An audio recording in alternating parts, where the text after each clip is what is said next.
fast it works.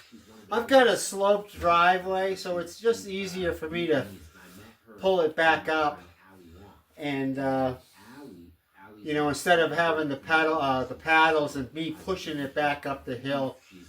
Even though it's just a slight slope, it's kind of icy, so it's just easier. See how fast that was? I mean, now, you know, most of my driveway's done. And then I'll bring out my 2-stage HSS 928. I want to attack I haven't used it before, so I want to attack the berm with it. The single stages is not good for the berms or really deep snow. 10 inches or less maybe. It's really great in powder snow. If it was really wet and slushy, it might have a little bit of problems. But this was only 6 inches, so it worked pretty well. It only took me, what, 5 minutes?